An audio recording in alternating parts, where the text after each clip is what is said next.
Hello, boys and girls, and welcome to week 2 of the CCOG Summer Enrichment Program.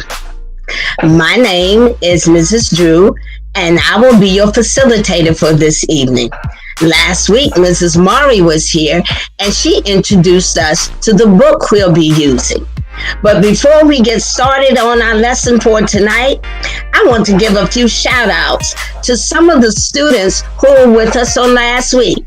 Braylon, Christian, Brian, Miles, we were so glad to see you last week, and we hope you will enjoy this week as much as you did last week. If we didn't call your name, no worries. Just be sure to join us this week, and we will give you a shout out and recognize you for all the work that you're doing with us. As you know, we're reading the book, The Watsons Go to Birmingham, 1963.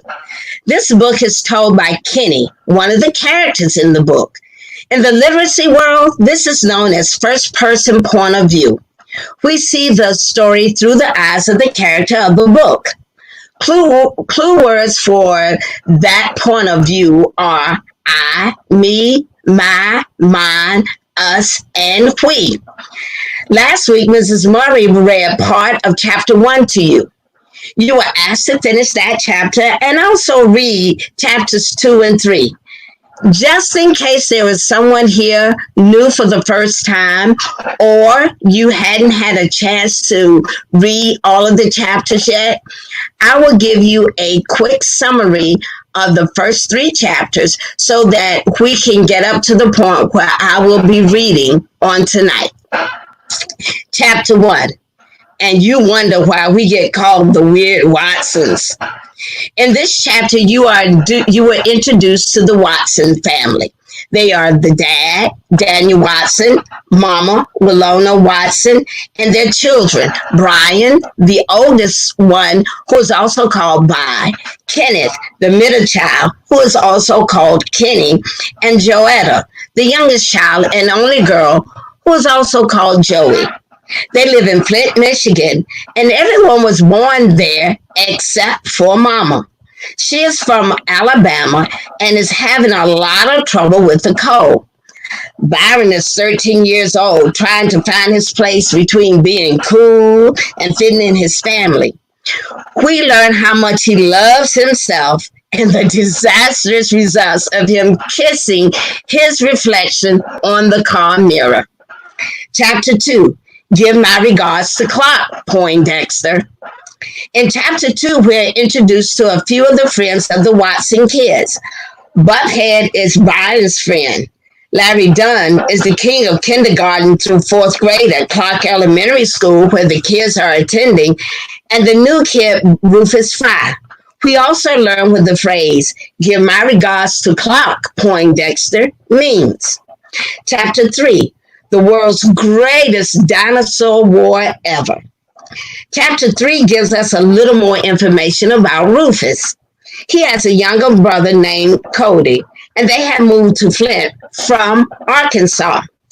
Before Rufus came along, L.J. Jones was Kenny's playmate. We learn about the greatest dinosaur war ever to happen and what happened to change the relationship between Kenny and L.J. Rufus and Kenny's relationship is also tested by one thoughtless act on Kenny's part. By the end of the chapter, it is revealed whether or not the test ends the relationship or makes it stronger.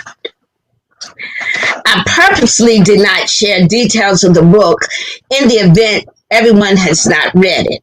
I didn't want to spoil it for you. Now I will read some of chapter 4 to you. If you have the book, you can turn to page 47 and follow along as I read part of Froze Up Southern Folks.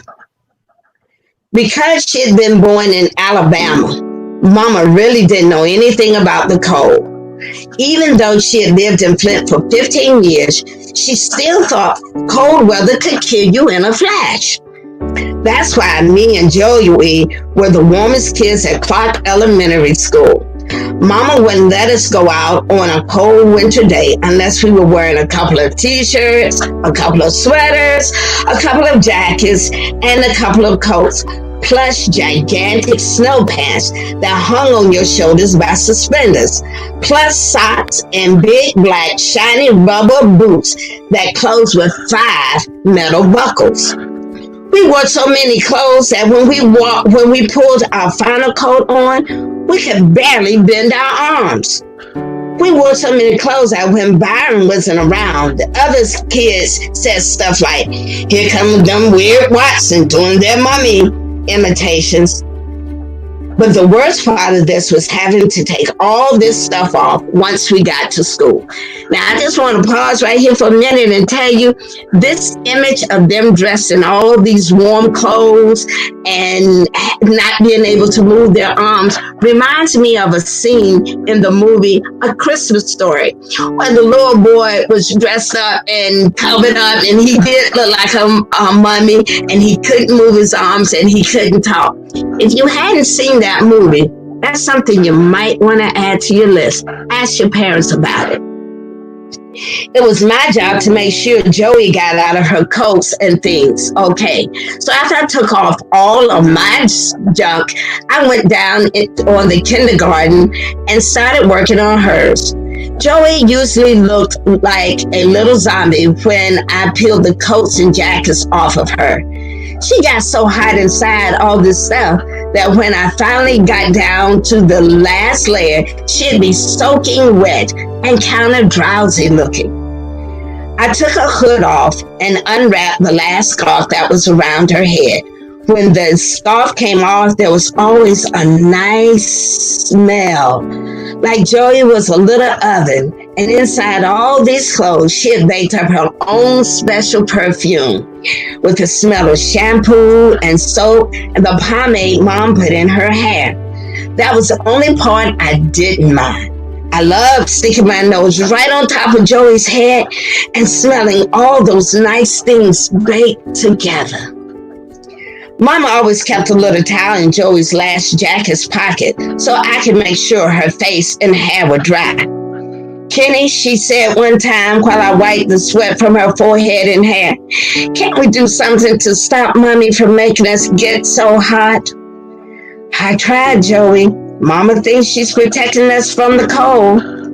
I started trying to get Joey's shoes out of her boots. Whoever invented these boots should be shot, because once the boots get a hold of your shoes, they wouldn't let them go for anything. I pulled everything off Joey's foot and gave her the boot while I reached my hand inside to tug on the shoe. We pulled and pulled, but it seemed like the harder we pulled, the harder the boot sucked the shoe back in. Maybe Brian will help make Mommy stop if we let him know how hot we get. Joey was too young to understand that Byron didn't care about anything but himself. He was kind of nice to her, though, and didn't treat her like he treated me and other kids. We tugged, and the shoes started coming out an inch at a time. Finally, it made that funny sound like water going down the drain and slid out of the boot. Whew. I tied Joey's shoes back on her feet and used her towel to wipe my own forehead. I couldn't wait until I was old enough to not listen to what Mama told me. If he thinks that day will ever come, he needs to think again. You will always listen to your mama if you're smart. The next morning, Mama was burying Joey in all her clothes again. Joey was doing the usual whining and complaining. "Mommy, why can't I just wear one jacket? I get too hot.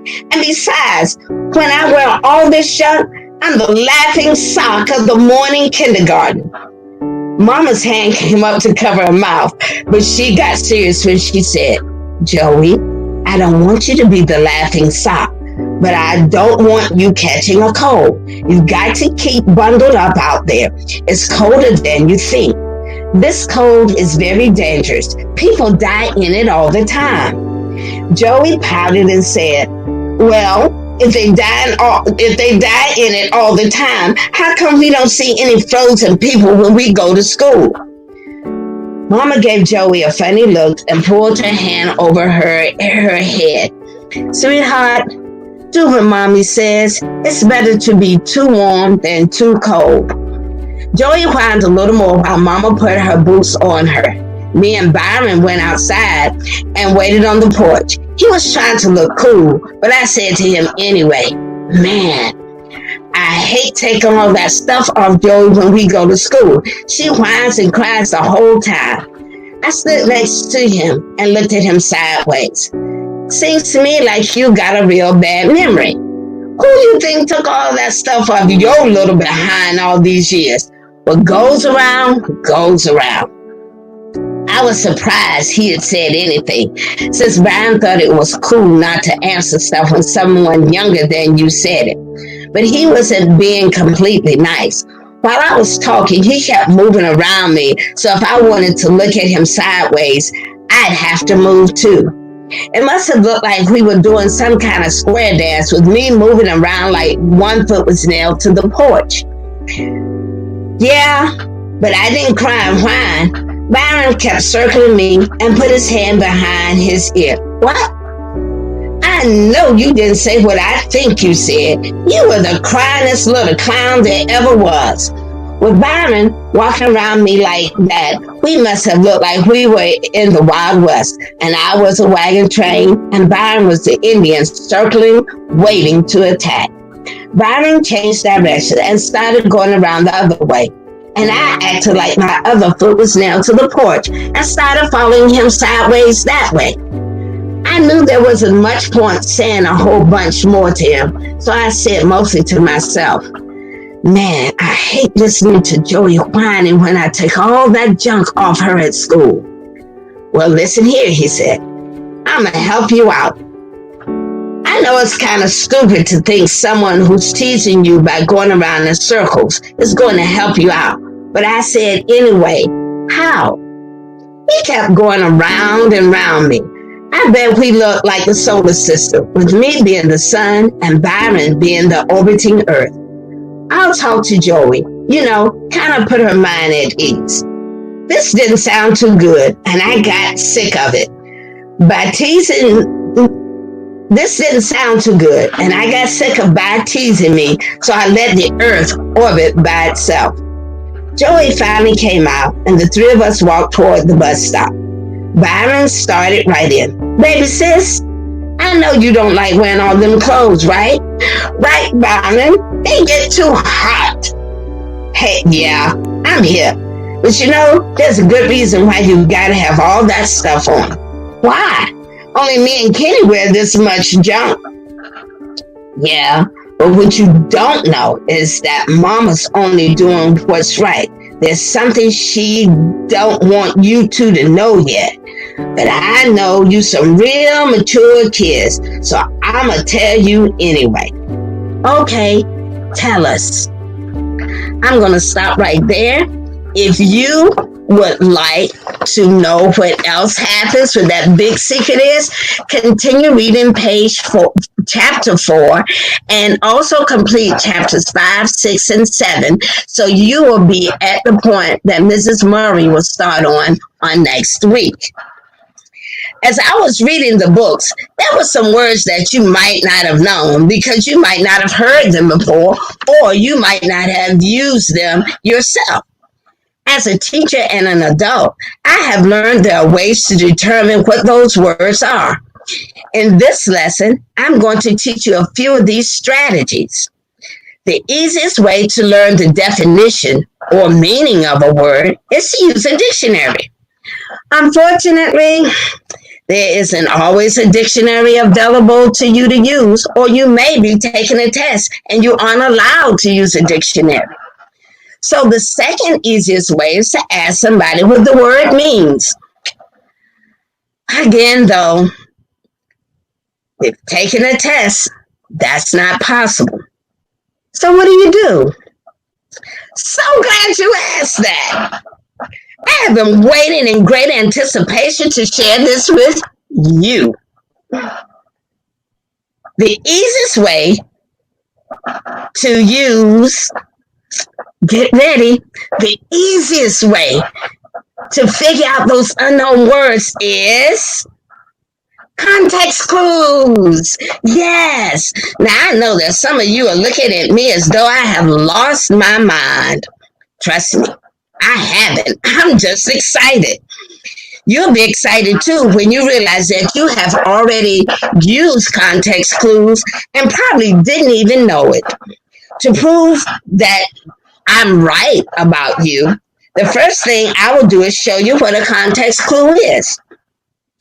The word context means the setting of events or occurrences. It is all the things that help you understand something. If I was a context, then all of my life experiences, the good, the bad, the ugly things that have happened to me, would be the things that made me who I am. Clues are hints. Ergo, I love that word. One of my favorite words. Context clues are hints around words, phrases, or sentences that help you understand what it all means. Remember when I said the easiest way to learn the definition or meaning of a word is to use a dictionary? Well, I use a context clue in that sentence. I use a synonym to tell you that the word definition means meaning. That's just one type of context clue. Last week, Mrs. Murray told you about inferences, finding what something means based on what you already know. That is another type of context clue. There are three others we use. They are definition, examples, and antonyms. To help me remember all of them, I use the word ideas. You can see that on my chart. IDEAS. I'm going to go through them really quickly and help you to understand which each of these strategies are. Inference. Using what you know to figure out what you don't know. An example, Luther was jabbering away, but Kenny didn't talk. Now, I've got to think, if he was jabbering and Kenny wasn't talking back, jabbering must mean talking. Good job. Next, D, definition. The meaning is explained in the sentence. My example comes right out of the book. Peons was them folks who was so poor that rich folks would just as soon pee on them as anything else. Now, that definition came from Byron, and knowing Byron is very fitting. I will say he got part of it right. A peon is a person who is very poor, and they are usually the lowest group on the socioeconomic scale. It means they don't have a lot of money, they don't have a lot of things, they don't have a lot of advantages like most people would have. The next one is E. It happens to mean example. An example, model, or sample of the unknown word. My example, Bob was a juvenile delinquent, a hoodlum, a thug, a gangster, or better known as a punk. So we know that a juvenile delinquent is a person we might also call a thug. Antonym, A word that means the opposite of another word. Now, I know all of you have been exposed to antonyms by now. My example, Kenny was an advanced reader because he read above his grade level and not below it. So if I'm talking about opposite and I said advanced, then he's not below his level, so he's above it. So advanced must mean being above the norm. And my last one is S, synonym. A word with a similar meaning of an unknown word. Example, Kenny had emulated or imitated by doing exactly what he did. The word was emulated. Now, I'm going to be honest, that's not a word that I use on a regular basis, but I will tell you that imitated is a synonym for the word emulated. So when you are reading and you come across a word you don't know, make sure that you go back and you read before that word and after that word. I guarantee you there will be something in there that will help you to figure out that unknown word. It may be an inference. It may be a definition. It may be an example, antonym, or synonym. But I promise you, it will be there. You just gotta look for the clue. I hope that you have enjoyed this lesson. I hope that you will be ready to use your context clues, not only when you're reading, but in your everyday life. Do you ever watch the game Jeopardy? I love that show. And the way the game is set up, they give you questions and they give you answers, and you have to figure out the question that matches. Well, when you read the question, there is always a clue in that question to tell you, in that answer, to tell you what that question should be. The only thing you have to do, you have to be the first person to come up with the correct question for that answer. If you play the game Guess Who, where you ask questions to figure out what person each person has chosen, context clues. If you've ever played 20 questions, same thing. And there's a new game out called Headbands, where you have a word on your headband, but you can't see the word, everybody else can, and you have to use clues or hints to figure out what your word is. All of those are context clues.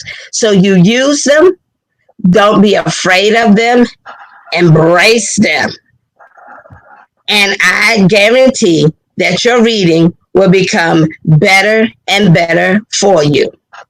Because we are part of CCOG, you know there's something we always include in everything we do, and that is a prayer. So we're going to close out this lesson with a short devotion that I hope will encourage you, inspire you, and help you to push forward to your next. It's called Singled Out. These are the clans of the Levites listed according to their fathers. You'll find this in 1 Chronicles, chapter 6, verse 19. If you've ever auditioned for a play or tried out for a team, you probably looked for your friends on the list of kids who made it as soon as it was posted. Or if you entered a writing contest at school, you read the list of winners to find out if you or anyone you know won. However, reading a bunch of names of people you don't know is not on anyone's list of favorite things to do. So it may seem strange that God had the author of Chronicles write down name after name after name. We don't know anything about them except who their fathers or mothers were and maybe where they lived. But this list of names in the book of Chronicles shows how important recognition is. God recognized the people who were a part of Israel's history and accomplishments. He knew them by name and took the time to point them out. God knows your name too. He knows who you are, and you matter to him. Even if your name never makes it on a winner's list or a tryout roster, God will recognize you as his child. That's reward enough. Let us pray. Lord, it's easy to feel overlooked or unimportant, especially when others get so much attention and recognition. I need to remember that you love me and value me. I need to remember that I'm yours. Amen. Have a great night tonight. Parents, remember you can join our link and get additional resources to help you help your child with this skill of context clues. There will also be a short assignment related to context clues that your child can complete based on some of the vocabulary from this story. We hope you have enjoyed our lesson for tonight. And remember to read, read, read. The only way to improve reading is by reading. Have a good evening.